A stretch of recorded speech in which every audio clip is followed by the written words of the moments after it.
Lions TV, full time from Craven Cottage. It finishes Fulham 3, Millwall 0. It was to be expected, really. I predicted a 2-1 win. I predicted a tight game. I've got to be honest, I feel that the scoreline flatters Fulham slightly. I felt we did a good account of ourselves tonight. I thought we definitely had a go, and I thought we definitely created chances. However, either poor finishing or no one on the end of those chances. Some good balls into the box from Billy Mitchell, from Murray Wallace on a couple of occasions. No one really in there. Chances spawned from Jed Wallace when he come on.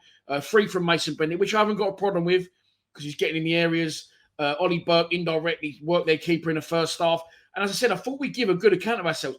This is the issue I've got, is that Rowett keeps saying things that he has no intention of fulfilling.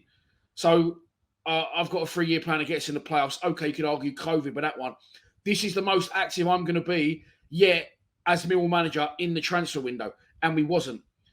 Okay, we had bids that we put in and we didn't get, but don't say it. Just don't say it. Don't put yourself in that firing line. And then today, he comes out in the press and he goes, you can't go to teams like Fulham and defend. You just can't do that. You have to go for these sort of games. And he hasn't done it. He's gone even more defensive than normal. Scott Malone not in the squad. Murray Wallace goes into left wing back, which brings Alex Pearce into the centre of defence, and he gets a lot of unfair shit. Pearce, he wasn't any better or any worse than any other defenders out there. But with the two holding midfield players again, and Burke and Bennett very wide and Phobie central, if any of those three get the ball, they're so isolated, they've got to take on 3 or 4 Fulham players to try and make something happen. And it just doesn't work. And what I said is, if you're going to carry through what you say you're going to do, just don't say it. Just go, well, I'm Gary Rowett, I'll play 5 at the back. Deal with it. But he goes, no, you can't go to Fulham and defend. You've got to go to Fulham and be a bit more on the front foot. That's the way to win these games. This is the way to get something out of these games.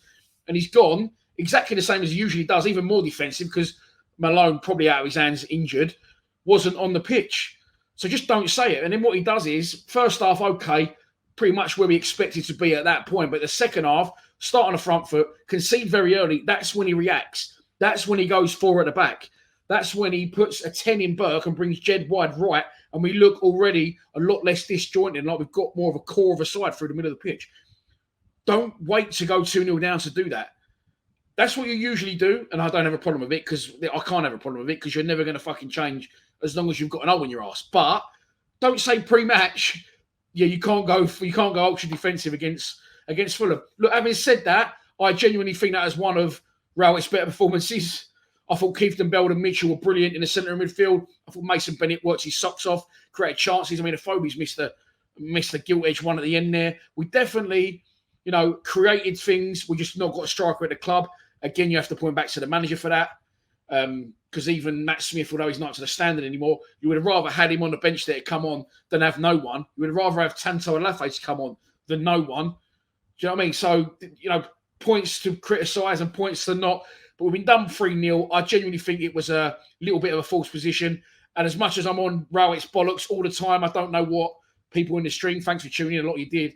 I don't know what you're expecting was going to happen tonight, because Fulham are the runaway leaders in this division. Mitrovic is too good for this division, although, 2 tap-ins. Have we allowed him too much space, or is he that good he just managed to find his own space? Lots of ifs, buts, and maybes, but the facts are this: we've lost 7 of our last 11 games, I think. And is this why they've not let him buy anyone in the transfer window? I hope so. If he wants to stay to the end of the season, he walks away, does a Kenny Jackett-esque type thing. It hasn't worked out. So we're going to walk away. We're going to depart ways. He goes away with his head held high. In his mind, he thinks he saved a sinking ship that wasn't actually sinking. There were no difference when Neil Harris was in charge. Maybe he stabilised us for a couple of years, give us a bit of stability. We can look to get other people in. He hasn't spent any money in this window. Maybe that's me wishful thinking. I'm thinking miles ahead. I always do. Bottom line is, we've been done on the road 3-0 by run-away league leaders, Fulham. Please subscribe to Lions TV. Come on, you Lions.